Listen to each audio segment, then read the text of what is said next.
Wow! Salut les amis, ça va ou quoi? Tranquilloute? On est bien? J'ai dit que j'allais faire des intros de plus en plus éclatées au sol. Bah voilà, vous avez la nouvelle intro de cette semaine. On y va? C'est parti.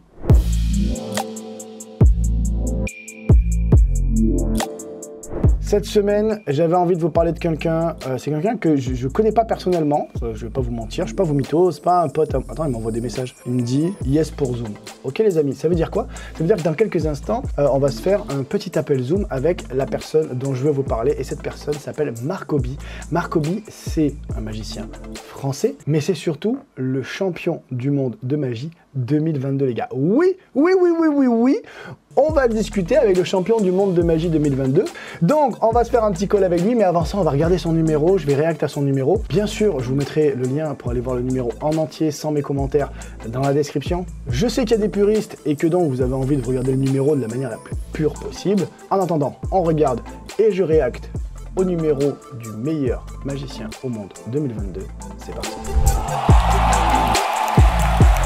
On y va les amis, on regarde ce numéro. Cette année, la FISM, Fédération Internationale des Sociétés Magiques, se tenait au Québec. Je vous ai mis les petits sous-titres parce qu'il parle en anglais pour que tout le monde comprenne de manière internationale. C'est parti, on y va. Bonjour, sorry I'm late. Can I sit here? Can I sit? Okay. J'aime bien. So I'm gonna show you a trick that I learned on YouTube. Sorry. Sign the card. I need the. It's okay. I need you to do something quick, because there is the timer. Something. Yes. No. Something that we can see. Like yes.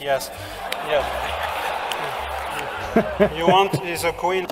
J'adore déjà le personnage. Le personnage est complètement déjanté. C'est le championnat du monde. Il arrive, il dit « Je suis désolé, je suis en retard ». Après, il demande s'il peut s'asseoir à la place qui est faite pour lui. Il mélange. Frère, il y en a partout dans tous les sens. Donc tu peux pas dire « Ouais, mais là, t'as vu, il a manipulé, quoi que ce soit ». Et là, la signature, le coup de la signature, en mode vas-y, gribouille ta race, c'est bon. Franchement, pour l'instant, j'adore le perso.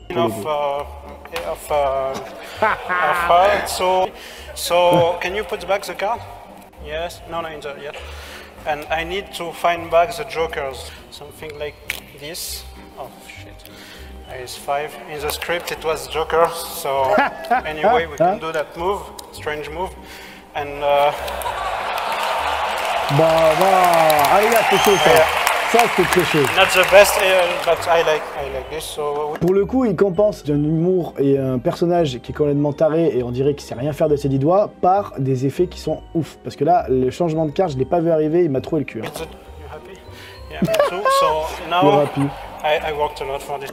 C'est quoi? Je vais virer les sous-titres parce qu'en fait, on voit pas très bien ce qui se passe et ça me saoule. Et les beautés du geste, je vais les rater. Donc, tant pis, parlez anglais. Faites des cours d'anglais avant de regarder cette vidéo. I like your t-shirt. Like ce t-shirt en plein milieu. This trick never works. Thank you. So, I just need to say stop to you to say I can say stop, but it's stupid to say stop too. Yes, that's life. Yeah. So it's just a magic moment because this is a card. So. I saw you like that, so I do it again for you. So yes, énorme. J'adore parce que c'est subtil et la magie sert à faire des vannes. J'adore. Pour l'instant, I don't see anything. So maybe because it's close up, we don't see. For the background people, I do it again. À chaque fois que ça bouge. To be honest, I do it for technical points because it's difficult what I do now. Sorry. You have to. Yes. You have to take risk in life. Derek, yes. So I put it here. Your name is Derek, you're mentalist. So I don't have any joke for this one, I'm sorry.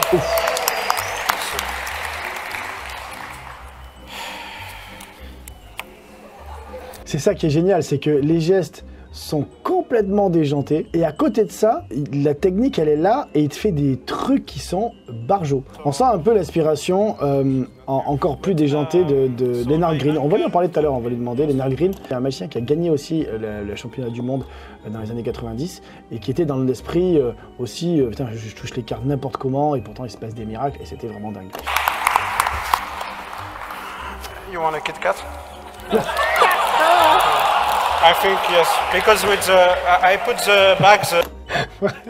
Mais c'est génial en fait parce que il sort des vannes complètement débiles et derrière un effet de ouf et l'inverse, c'est-à-dire il sort un effet de ouf et derrière tu as un Kit Kat. Mais franchement j'adore. And when no slow. And when you want to stop. Yes. Ok, donc. Oh là là là là là là. Ça, celui-là était chaud. Tu le sens d'ailleurs au public, celui-là il est très très chaud. C'est-à-dire que c'est la personne qui s'arrête quand il veut et elle tombe sur une nouvelle dame. Franchement. You can shuffle, and it's really shuffled. And oh shit, sorry. You mind if we do a little break? Okay. Yeah, okay. Frère, c'est le pique-nique cette table, c'est plus une table de magie. Le mec, il arrive au stade où dans son personnage, il se saoule lui-même. J'en peux plus. Allez, c'est reparti. Yeah, you can take also. It's cheaper one because I don't have money anymore. C'est moins cher, mais j'ai plus d'argent. J'en peux plus. Can someone say stop at any place here? Stop. At the same time, you can check the two big table. I like this effect, like this, and 1, 2, 3, 4, 5. There is a queen.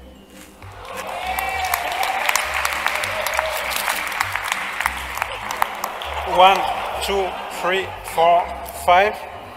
That was cheese, but it's with cheese. Chips, but okay, forget. Le mec il pourrit son propre effet, c'est énorme. 1, C'est énorme. 2, 3, 4, 5 and. En fait, c'est énorme et c'est super malin. C'est-à-dire que comme il a bien conscience que c'est bon, là les gens ont compris, à moins d'un effet de surprise qu'il a peut-être prévu sur le dernier paquet, comme ça pourrait se faire et ce serait cool aussi. Mais comme il a bien compris que les gens ont compris que la carte va se retrouver en 5e, et en même temps qu'il fait son bail, il propose des chips et tout. Ça me fait beaucoup rire. Donc la 3e. 1, 2, 3, 4, 5. Oh shit. Ah, l'effet de surprise que je veux parler. Ah là là, vas-y, j'ai envie de savoir maintenant. Là, en fait, comme tu sais, en tant que magicien, j'ai compris qu'elle allait avoir un effet de surprise, et je pense que si vous êtes magicien, vous l'aviez compris aussi. Mais où il va aller avec ça maintenant? Allez, j'ai envie de savoir.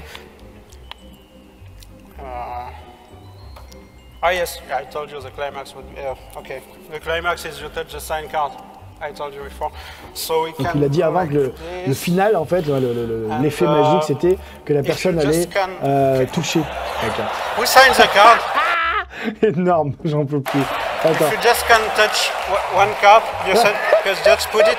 Bah, je rigole pourquoi? Parce que il fait en sorte de faire comprendre aux gens qu'il a récupéré une carte dans sa main et qu'il est dans une position totalement naturelle avec cette carte collée ici. Put one in my hand. Yes.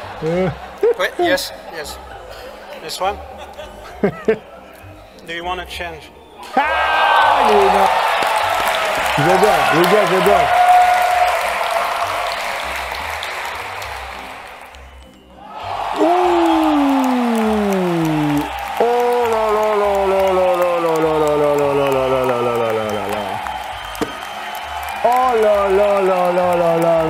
J'applaudis. Ah ouais. Énorme.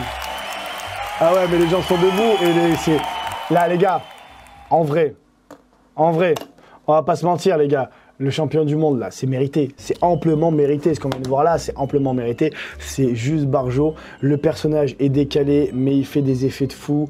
Et en même temps, c'est simple à comprendre. Il n'y a rien à dire là-dessus.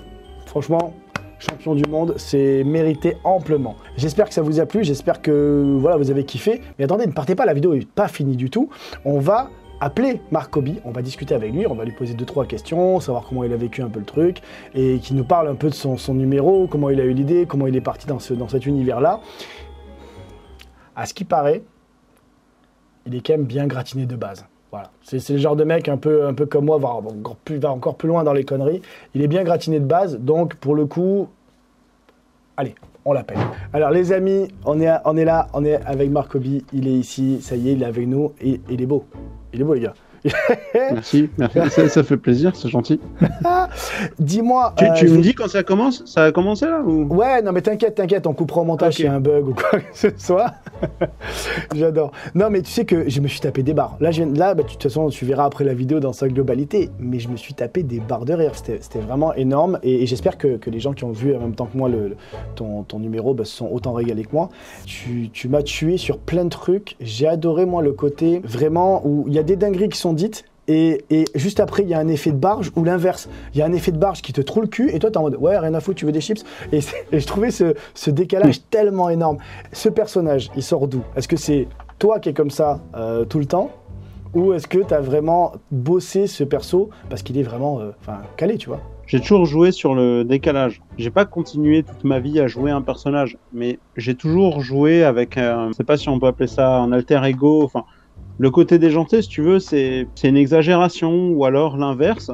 Mais en gros, c'est pas le moi que tu vas voir si tu bois un café avec moi ou si on se parle en visio ou si on va traîner en ville. Le truc sans filtre de la société, le mec qui s'en fout et vraiment qui s'en branle et qui déstabilise tout le monde. Et j'aime bien faire ça. J'ai toujours aimé déstabiliser les gens. Ça m'a toujours fait vraiment triper. Et ça avant la magie. Et du coup, dans la magie, c'est quel meilleur art que ça pour utiliser ça. Dans la vidéo, pendant qu'on regardait, j'ai mis une pause à un moment donné et ça m'a beaucoup fait penser à Lennart Green. Voilà, tu voulais faire ça ou est-ce que vraiment ça a été une vraie source d'inspiration pour toi? Du coup, effectivement, ce truc-là de personnage, cet alter ego, effectivement, je le module à volonté. Maintenant, Lennart Green, il a fait partie de mes grandes inspirations dans la magie. Et effectivement, ce numéro, c'est en quelque sorte un hommage. Alors, je vous rassure, les amis, ça, ouais. Lennart Green n'est pas mort, il va bien. Enfin, pour l'instant, on peut condenser, il va bien, mais voilà quoi. C'est ça, mais c'est quand même un hommage, donc je vais utiliser ce mot quand même, j'en ai pas d'autres pour le moment. Il m'a beaucoup inspiré, il y en a quelques-uns, il a fait partie des têtes de fil qui m'ont inspiré, et la manière dont je suis habillé rappelle un peu comment lui s'habillait quand il faisait ses numéros de 1. Et de 2, le handling chaotique, donc Lennart Green, il a gagné une FISM en étant le premier à faire le style un petit peu chaotique comme ça. La seule nuance, c'est que j'ai utilisé 0 de ses techniques. C'est plutôt au niveau de l'attitude et au niveau du côté chaotique. C'est pas son travail que j'ai repris, mais plutôt l'ambiance. Et encore une fois, l'ambiance matchait bien avec mon personnage aussi. Ah oui, faire des techniques qui sont un peu chaotiques quand on a déjà un personnage qui lui-même a l'air d'être très chaotique dans la tête, c'est forcément ça match de ouf aussi quoi pour le coup. L'autre chose, c'est par rapport, donc il y a le personnage, c'est une chose, mais tu as des techniques ultra personnelles aussi. Et c'est ce qui fait, j'ai envie de dire, quelque part un champion. C'est-à-dire que si tu arrives et que tu fais les techniques de monsieur, madame, tout le monde, magicien en tout cas, tu marques moins les esprits que quand tu arrives avec des trucs un peu perso. Et là, j'ai vu pas mal de trucs perso qui, je te cache pas, m'ont un peu cassé le cul. La magie que je fais, elle est vraiment en plus grande partie et très majoritairement issue de mon expérience sur le terrain. À la base, sortie, j'allais dehors tout le temps, je faisais à n'importe qui, je faisais à des inconnus, j'allais dehors dans la rue, dans les bars, dans les boîtes, etc. Et je fais ça à tout le monde.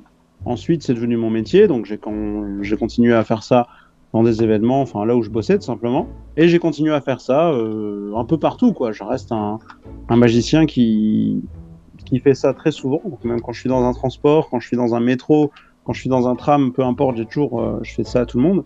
Et dans cette expérience de terrain, les magiciens, ils sont pas sans savoir que il y a plein de problèmes qui se posent avec les spectateurs en live, dans toutes les situations.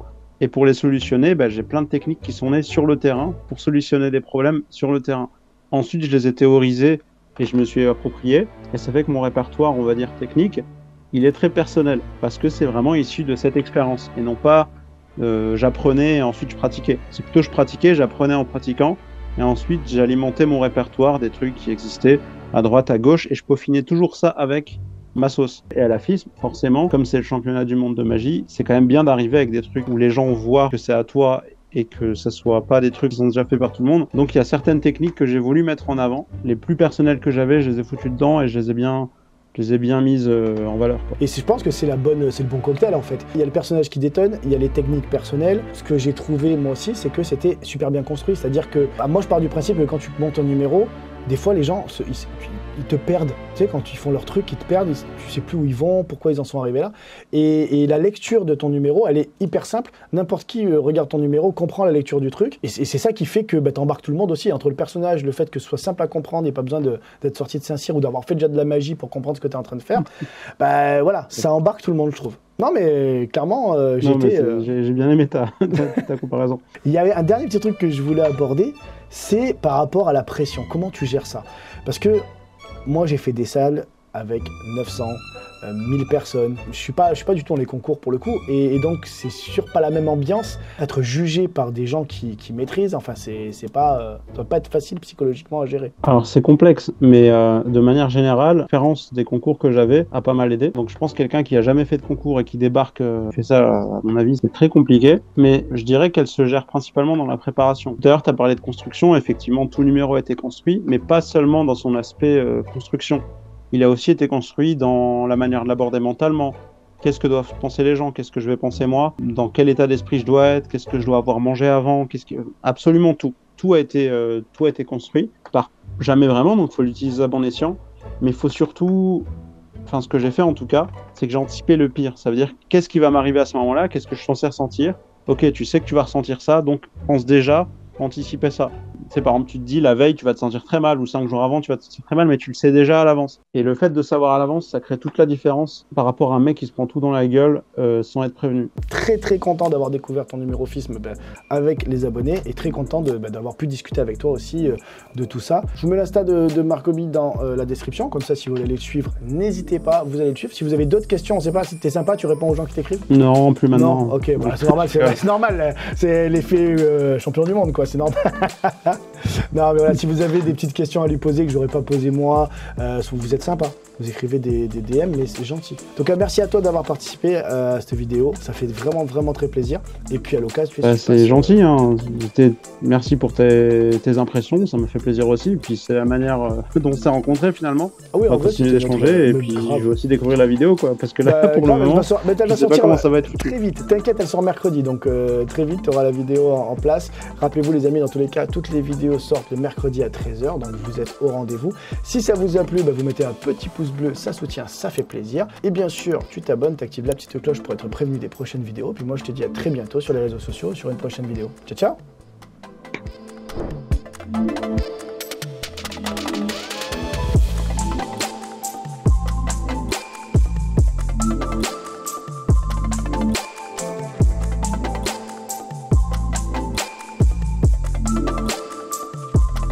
Ok. Allez, ciao! Bisous. Retourne chez ta mère. Allez, ciao! Ok. Ça va, non? On a le droit de dire ça à sa fille. Si c'est sa mère, vraiment. Retourne. Bah, elle est vraiment chez sa mère, là, pour le coup. Donc, oups.